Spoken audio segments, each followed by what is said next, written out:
she is in prison's custody, because you can be under the care of prisons and still be in one home or the other. You can be in the hospital and still be under the care of the prison service.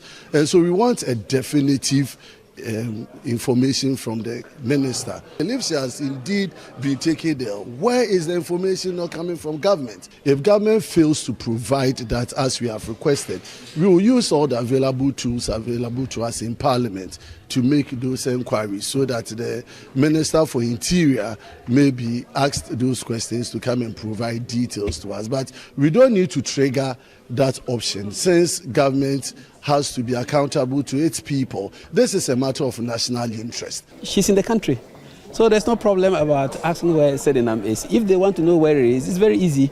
They can file a question on the floor of Parliament once we are in Parliament and summon the minister to come to the floor of Parliament and provide the answers to those questions. I think the Attorney General is available. The security agencies who are handling him are there. So the way they can come around to the various detention places or go to a house to see whether she's there or not. And the government has a very good track record in dealing with alleged corrupt persons in this government, and Mahama in particular. Remember Abuga Pele was sent to court by the same appointor. So Sedinam is going to follow suit. If he's able to appeal or do what we are hearing and exonerate herself, fine. If he cannot, she goes to serve. She has plans to appeal. That is what the same minority are telling you. She's appealing.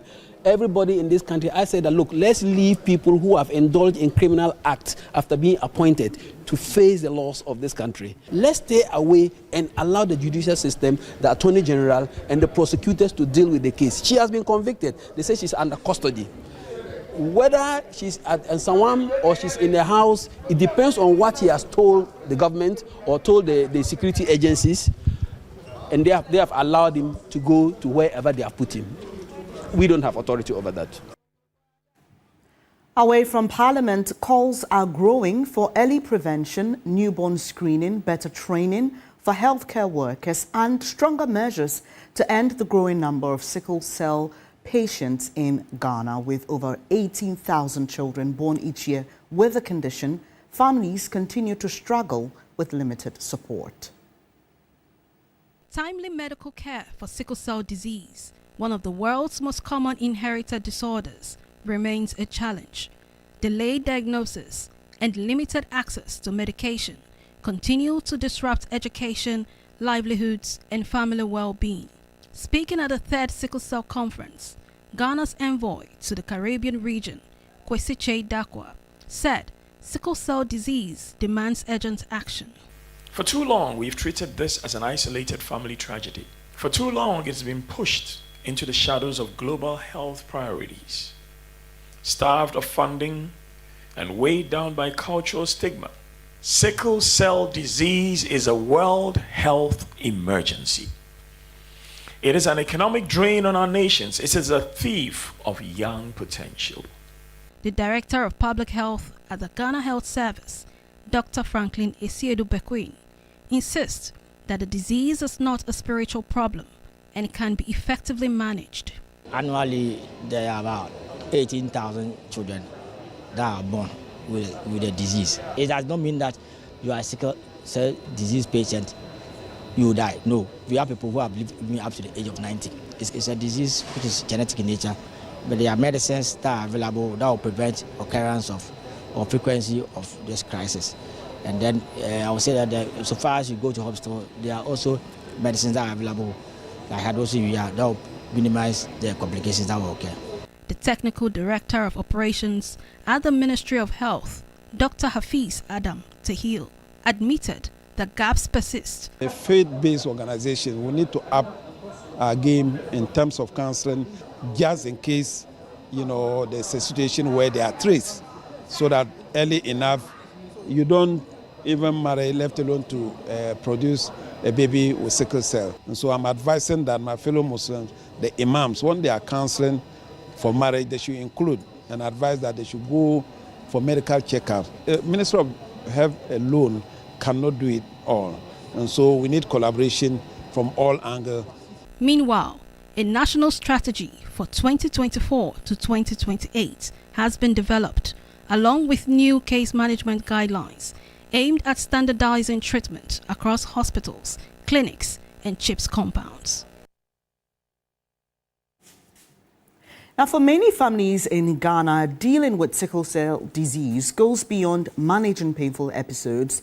It's also a battle against stigma, misconceptions, and limited access to care. Sarah Apenkro tells the story of sickle cell disease and more.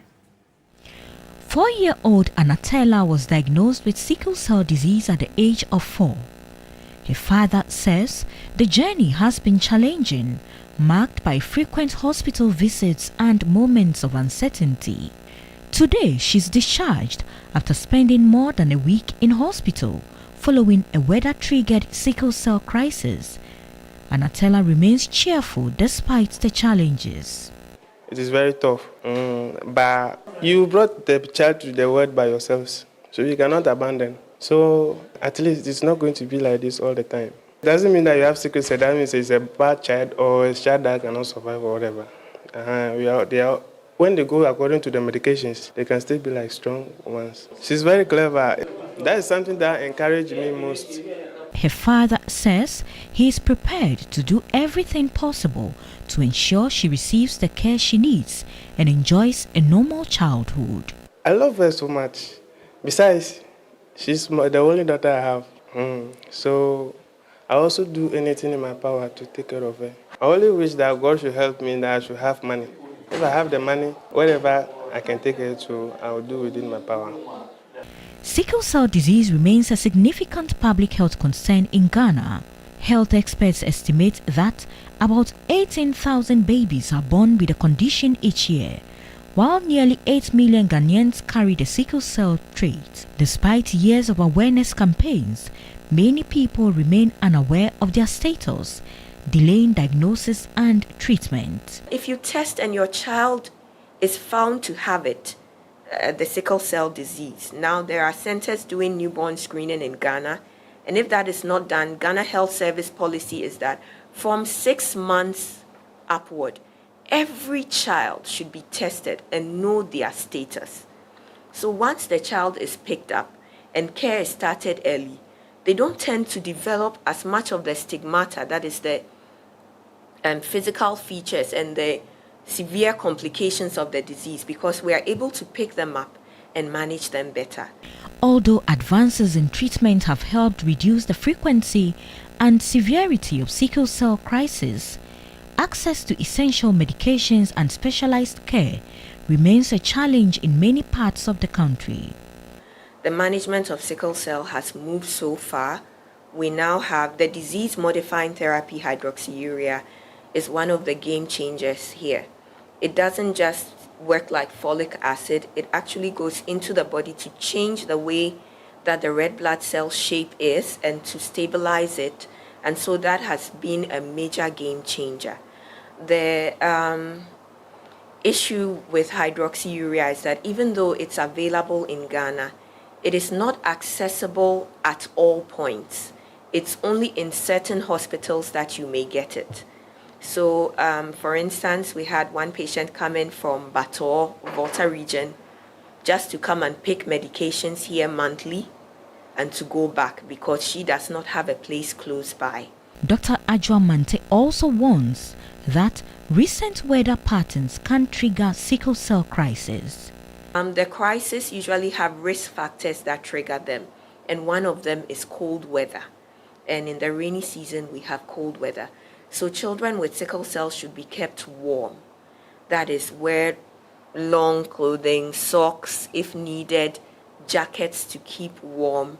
And even in the night, they can wear the trousers and socks well covered to keep them warm. It's also important to protect against malaria. For families like Anatella's, the hope is that increased awareness, early diagnosis, and improved healthcare services will help transform the lives of thousands living with the condition. Sarah Apenkro, TV3 News, Accra. Let's focus on some judicial matters, and the Judicial Service of Ghana has moved to clarify circumstances surrounding a visit by Chief Justice Paul Bafoboni to the camp of the Black Stars in Ghana following public commentary triggered by photographs of his visit. In a press statement issued on 19 June 2026 by the Communications Department of the Judicial Service, the institution explained that the Chief Justice is currently on official vacation and that his trip to Canada was undertaken in his private capacity and entirely at his own expense. According to the statement, the Chief Justice, quote, as a patriotic Ghanaian and keen sports enthusiast, and quote, used the opportunity during his stay to visit the Black Stars camp to offer words of encouragement as the team competes at the ongoing 2026 FIFA World Cup. The Judicial Service further stated the visit was motivated solely by a desire to support the national team and should be viewed in that light.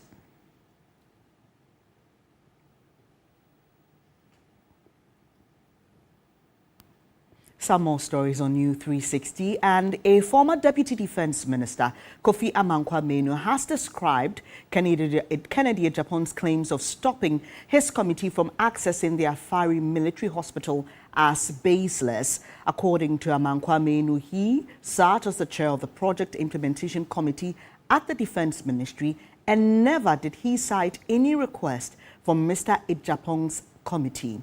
He spoke with Williams Evans Inkum. This time, his committee had wanted to visit Afari, but they were blocked. It cannot be true. It simply cannot be true, because he was the chairman for the Defense and Interior Committee, and the Defense and Interior Committee has oversight responsibility over the Ministry of Defense, and so it will be something really, I don't know how to put it, but it is something that will even question, the seat on which he sat. Because if as a chairman of a committee with responsibility over oversight responsibility, and then you want to go or come to Afari, I say come because I'm in Kumasi right now, come to Afari, and somebody will prevent you. On what basis would you be prevented? In the first place, the Committee on Health does not have oversight responsibility over the activities of the Ministry of Defense. And yet, when they put in the request to come and visit Afari, the then minister, the Honorable Dominic Nitu, actually accompanied the Committee on Health to Afari. And so it will be surprising that he will prevent his own committee from visiting. And besides, for me, these are records that we can easily check. Because if you want to visit anything as a committee, you write to the ministry that you want to visit. And so the ministry has records. I know the Ministry of Defense has records. People can go and check. The committee as well, the secretariat of the Committee on Defense and Interior, they also do have records. People can go and check to see if indeed the committee wrote to the ministry wanting to come to Afari and they were prevented. That for me can never be true. And for the 4-year period between 2021 to 2024 that I sat in chair as the chairman for the Project Implementation Committee or unit of the Ministry of Defense, there was not even once that I cited any letter requesting members on the Defense and Interior Committee, coming to Afari, let alone to be refused. That for me is something that cannot be said to be true. It is not true. A humanitarian crisis is unfolding in the Prisia Himan area of the Western region. Over 250 residents have been displaced after days of non-stop rain. The heavy downpour has triggered massive flooding, submerging homes and destroying properties. Irama Smith reports that the assembly member and traditional leaders have stepped in with temporary shelter, even as they await urgent intervention from the municipal assembly. For days now, the rains have not stopped in Prisia Himan, and for over 250 residents, the result has been devastating. Homes have been inundated, belongings destroyed, families forced to flee to higher ground as flood waters swallowed their communities. Yet 50 sad at 1 o'clock, it's not one time at the chain, and in there still one echo one ever. The Edim Puerdene, while I'm pointing to go school, and your mouth for a good dame, a demon in I so. But I feel a dear, nso ne ti metuye eduane ebedi o atale ebehyo peyin bia ntimi mbembe bi sense himfa mpo na moda ana sese yenkwale na gugu asoda omo nko school omo ye hwe isi a yentimi nko adwuma yenitare na aka nsu yentimi nko adwuma. But in the midst of this crisis, local leaders are stepping up. Assembly member Yao Bako and the traditional leader are helping provide temporary accommodation for the displaced. Some victims have been sheltered at the Christian Divine Church with others at a local guest house. Ya kompre amo se mama bia nkonsuani. O se bo wa o yini nyoma bia nyoma ne konsuani sase ba na yama bia se muntu. Amanfo hangom nyoma kodan no soro. Di aka wase me aka ma aka na afa mi su ya se mama bia nko. O se sensuani ni se o tun di abotan den. E de ba. O de nyoma beble na na msuani. Wa hwe na kokko pride. Ewo. Tiga me de message say e den kwa nya se bi. Ti wa above konsuani mo na hwe bibi koye wa na sa kofa sam fa de. E de abanti mi se mama mfo say the displaced families are in urgent need of food, clean water, clothing, and medical supplies.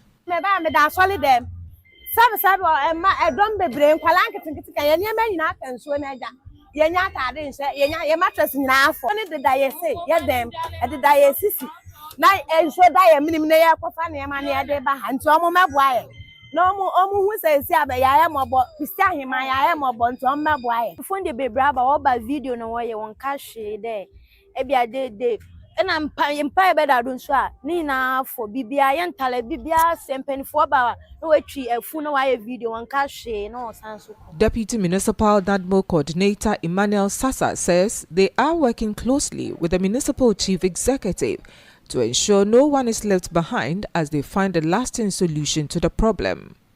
And apart from getting them this relief place to stay, we have also collaborated with the assembly member to get some relief items in terms of mattresses, some food items, and also we have also written to the assembly and individual companies around Christia also to get the information, to access the information to give us some relief items or support that we can use to help the victims over here.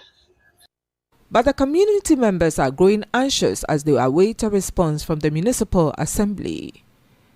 The hope is that the Municipal Assembly will act swiftly before more lives are upended.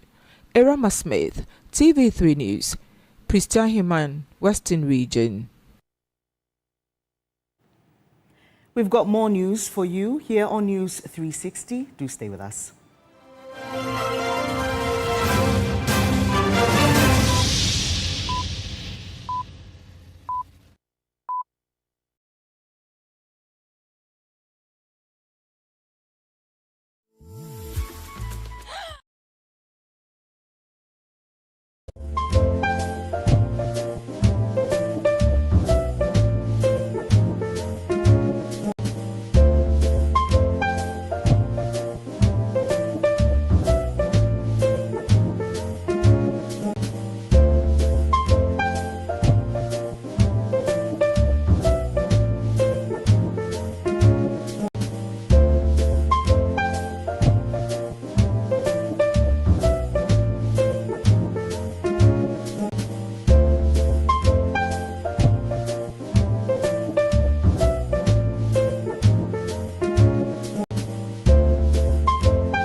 around us is changing, not slowly, not quietly.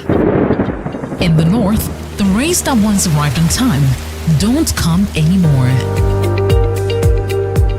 In the middle belt, rivers and forests disappearing overnight. Along the coast, the sea is swallowing land that families have called home for generations. Rising temperatures, failed harvests, homes lost to tides. This is not a warning about tomorrow. This is the world right now.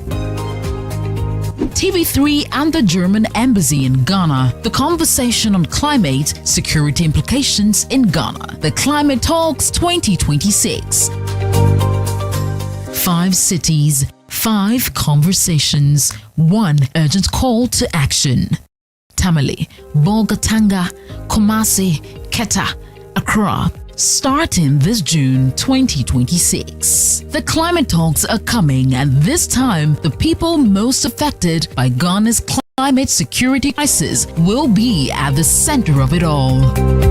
On its automotive promise, if policymakers and negotiators do not understand the sector deeply. Meanwhile, head of development cooperation at the German Embassy, Johanna Klotz, says Africa's growing automotive industry presents an opportunity for the continent to become a significant player in electric vehicle production. Africa can be more than just a sales market. It can be a production base with regional value chains. And you have even one big advantage over the German industry. By building a car industry focused on electrical vehicles from the start, you could leapfrog and be much more innovative than an industry that needs to reinvent themselves. Now, the Bank of Ghana has announced a significant 26.6% expansion in total banking sector assets, climbing to 493.9 billion cedis. Speaking on the industry's performance, Governor Dr. Johnson Esiama highlighted a strengthened capital adequacy ratio, which rose to 22.3%. While Dr. Esiama noted that these developments reflect the resilience of the banking sector, the collective efforts of regulatory institutions, he warned stakeholders against becoming complacent.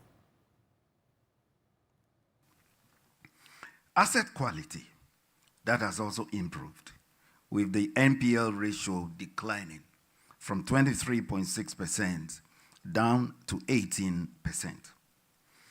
Colleagues, these developments demonstrate the resilience of the banking sector, and it reflects the collective efforts undertaken by all institutions, including ourselves, represented right here. Nonetheless, we must not become complacent. Elevated credit risks remain a concern, and banks must continue to strengthen credit underwriting standards. They have to improve recovery processes, and they must comply fully with regulatory requirements that are aimed at reducing non-performing loans. Now, Standard Chartered Bank Ghana PLC says its 130-year legacy in global banking is now powering its next phase of growth. As part of activities marking the 130th anniversary celebration, they convened regulators, institutional investors, global practitioners, and local ecosystem builders to engage in meaningful discussions and share insights into emerging opportunities. For over a century, Standard Chartered Bank Ghana has pioneered the development of financial market while initiating several breakthrough innovations. At the Digital Asset Summit, management reaffirmed their commitment to future-fit banking that delivers value to the Ghanaian economy and the citizenry. Jose Goji is the Chief Executive Officer of the company in Ghana. Across the world and increasingly across Africa, digital assets are redefining how value moves, how capital is raised, and how financial services are delivered. For Ghana, this is more than a global trend to observe. It is a strategic opportunity to help shape the future of finance. First Deputy Governor of the Bank of Ghana, Dr. Zachary Mumuni, said the growing interest in digital assets underscores the need for strong regulatory frameworks to safeguard the financial system. Through Act 1154, Ghana established a legal framework for virtual asset service providers. We strengthened cooperation between the Bank of Ghana, the Securities and Exchange Commission, and the Financial Intelligence Center. Through our regulatory sandbox, we continue to learn, test, and adapt before finalizing long-term frameworks. Head of Market at Standard Chartered Bank Ghana, Jojo Bannerman, also explained that the bank's strategy is not just about innovation, but also trust. The regulatory framework is being developed by the regulators. Once that is done, we would be in a position to then partner with our clients to help them solution for the relevant payment ecosystem that would help drive their business. The bank maintains that Ghana is well positioned to take advantage of the virtual asset opportunity, backed by the right policies and market infrastructure to drive the next era of prosperity.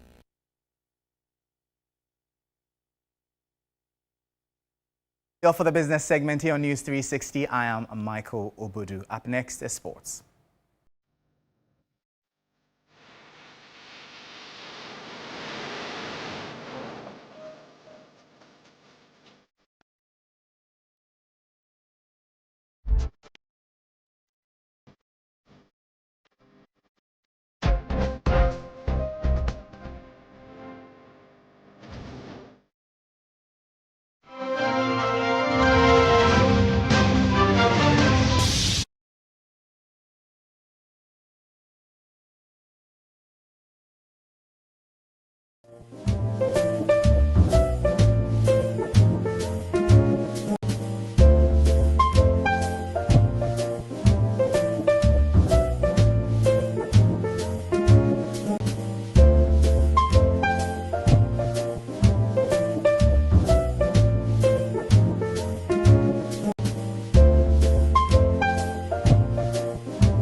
us is changing. Not slowly, not quietly. In the north, the rains that once arrived on time don't come anymore. In the middle belt, rivers and forests disappearing overnight. Along the coast, the sea is swallowing land that families have called home for generations. Rising temperatures, failed harvests, homes lost to tides. This is not a warning about tomorrow. This is the world right now. TV3 and the German Embassy in Ghana. The conversation on climate security implications in Ghana. The Climate Talks 2026. 5 cities, 5 conversations, 1 urgent call to action. Tamale, Bolgatanga, Kumasi, Quetta, Accra. Starting this June 2026. The climate talks are coming, and this time the people most affected by Ghana's climate security crisis will be at the center of it all. Because the time for Ghana to act is now.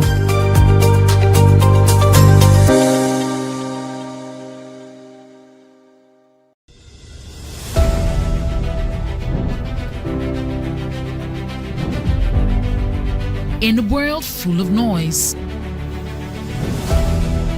clarity matters. Stories shape us, ideas challenge us.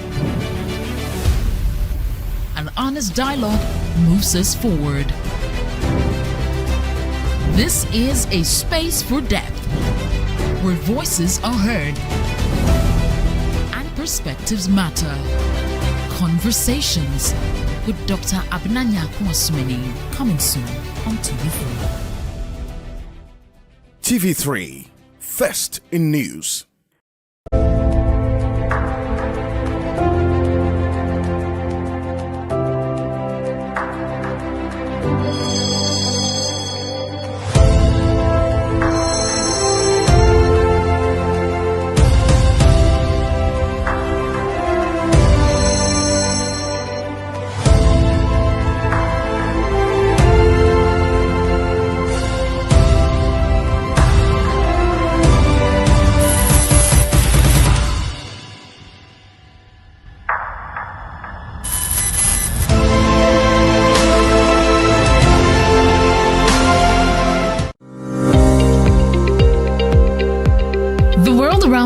Is changing, not slowly, not quietly.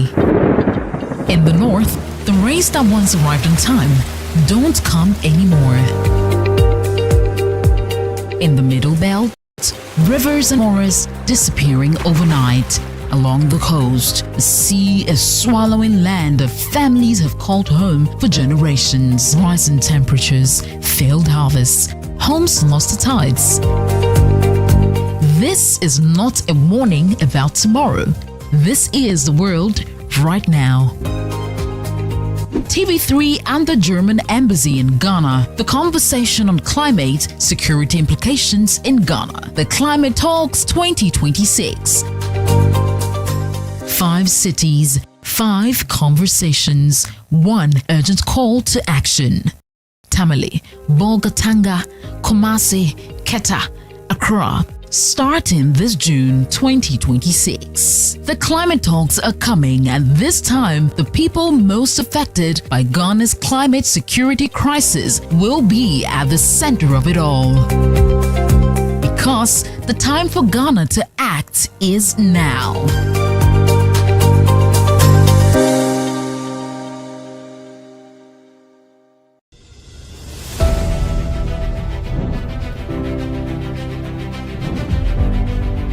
In a world full of noise, clarity matters. Stories shape us, ideas challenge us. An honest dialogue moves us forward. This is a space for depth, where voices are heard and perspectives matter. Conversations with Dr. Abnanya Kwasmini, coming soon on TV3. TV3, First in news.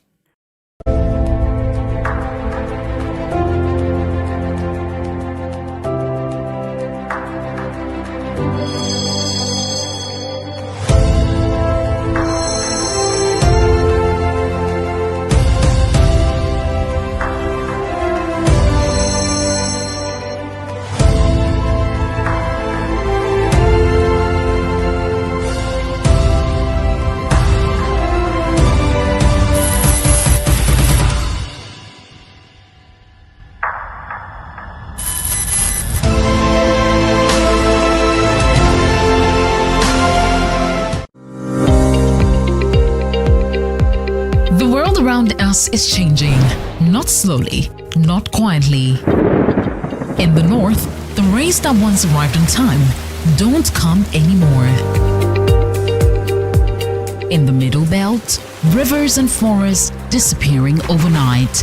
Along the coast, the sea is swallowing land that families have called home for generations. Rising temperatures, failed harvests, homes lost to tides.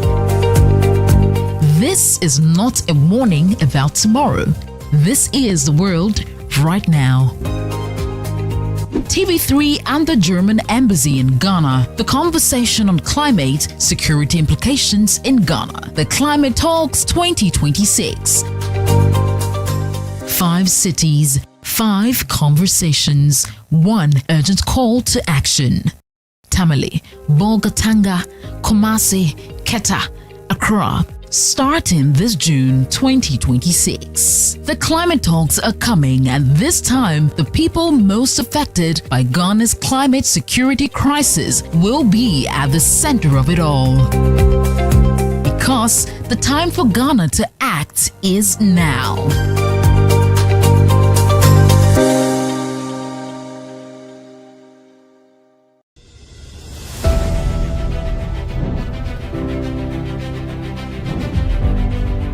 In a world full of noise,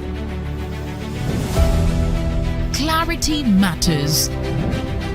Stories shape us, ideas challenge us. An honest dialogue moves us forward. This is a space for depth, where voices are heard and perspectives matter. Conversations with Dr. Abnanya Kwasmeni, coming soon on TV3. TV3, first in news.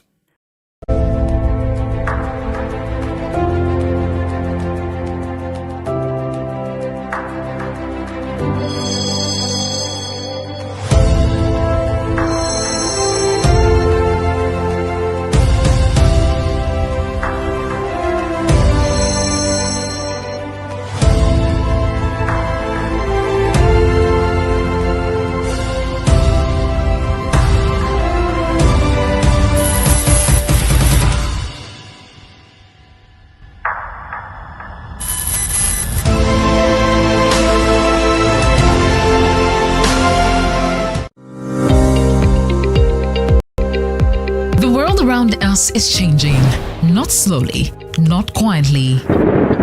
In the north, the rains that once arrived on time don't come anymore.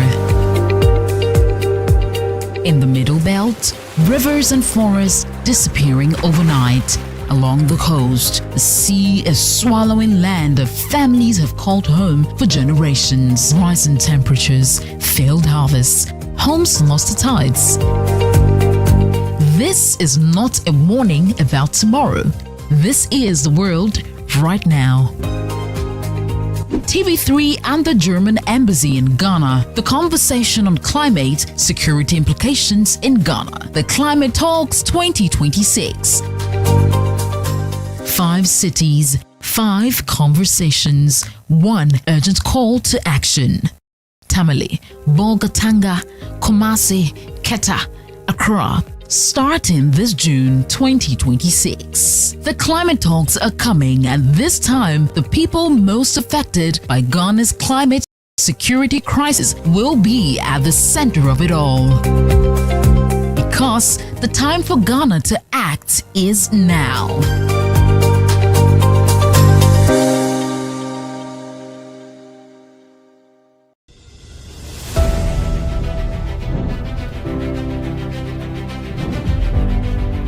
In a world full of noise, clarity matters.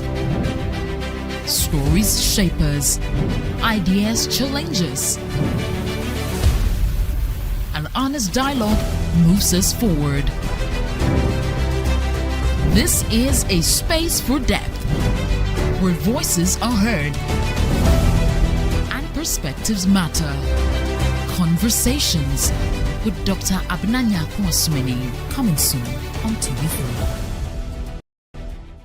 TV3, first in news.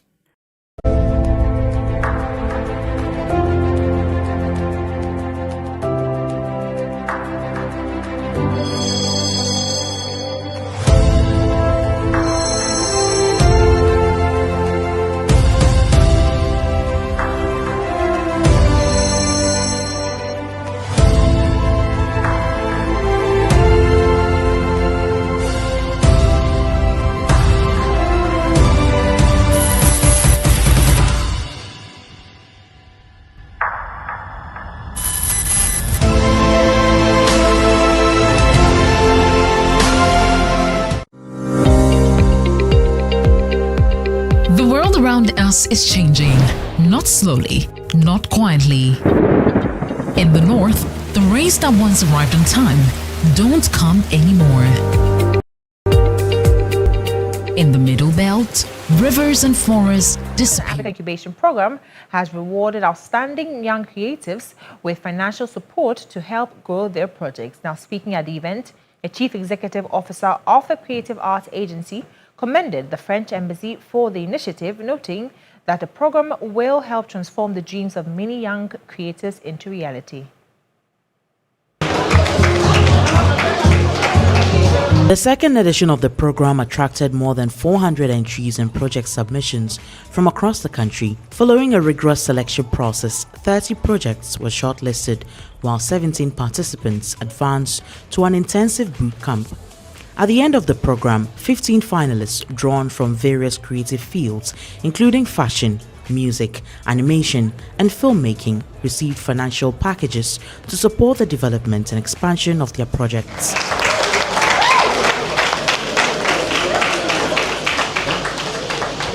There's so much that we can do as creative, but then funding becomes a challenge, and so we are not able to do as much we would love to. And so initiatives like this come in very handy, because then it helps bring a lot of dreams to life, if I should say. As part of the Creation Africa project, 5 selected Ghanaian animation studios will represent the country at the Anti International Animation Film Festival, one of the world's most prestigious animation events. The studios will have the opportunity to showcase their work, network with industry leaders, explore international partnerships, and position Ghana's animation industry on the global stage. Speaking at the event, the Executive Secretary of the Creative Arts Agency commended the French Embassy for the initiative, noting that the program will help transform the dreams of many young creatives into reality, while contribute to the growth of Ghana's creative economy. They made this possible, yes, encouraging the youth, to do what they love to do, yes, by rewarding them for their work. I'm very happy as a father of the creatives, and I'll make sure that from next year, at least, we have something like this for ourselves. Wonderful initiative right there. And that's it for the entertainment news segment here on News 360. My name is Noella Donko. Thank you, Noella. Time now to bring you updates from other parts of the world. And Zimbabwe's lower house of parliament has passed a bill to extend presidential terms from 5 to 7 years. This would allow President Emmerson Mnangagwa to remain in power until 2030. More than 200 lawmakers voted in favor of the draft legislation on Thursday, surpassing the vote threshold required for a 2/3 majority to amend the constitution. The bill also scraps direct presidential elections, with future presidents chosen by Parliament.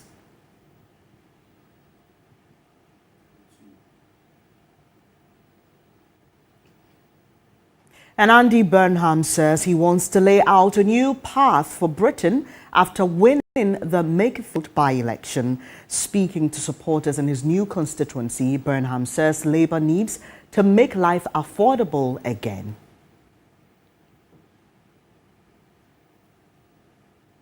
And that's how we end this edition of News 360. I'm grateful for your company. There's more news on 3news.com and all our socials. Don't forget, Billy Shen is standing by to bring you the pre-match discussions for tonight's game. You want to stay with us? I'm Bernice Abubedu Lansa. Do have a good evening.